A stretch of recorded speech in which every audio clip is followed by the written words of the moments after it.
परमेश्वरा, जसं दावीद राजा म्हणाला की परमेश्वराने माझ्यावरती वाळूच्या कणापेक्षा अधिक उपकार केलेले आहेत, मीही परमेश्वरा जाणतो तू माझ्यावरती पुष्कळ उपकार केलेले आहेत. तू माझा जीव मरणापासून, माझे डोळे अश्रूंपासून आणि माझे पाय ठेचाळण्यापासून तू रक्षिले आहेस.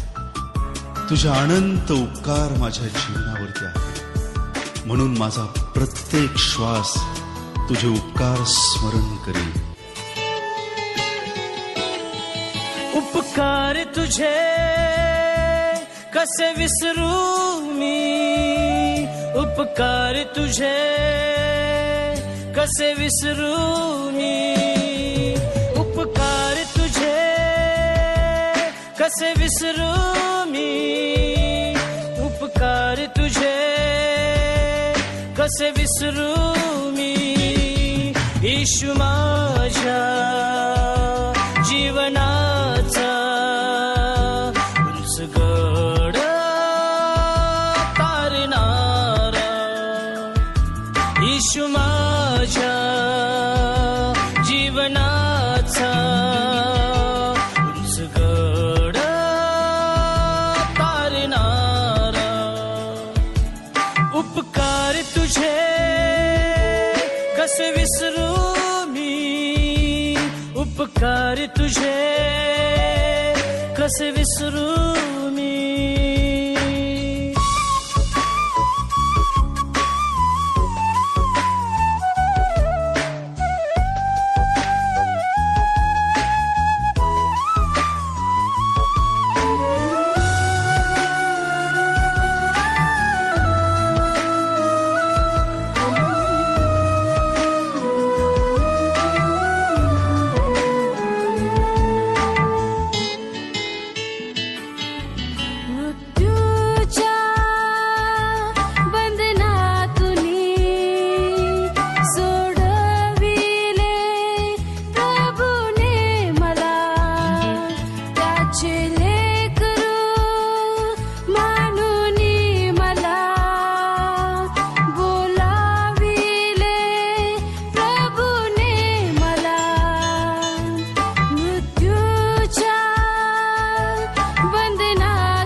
कसे विसरू मी, उपकार तुझे कसे विसरू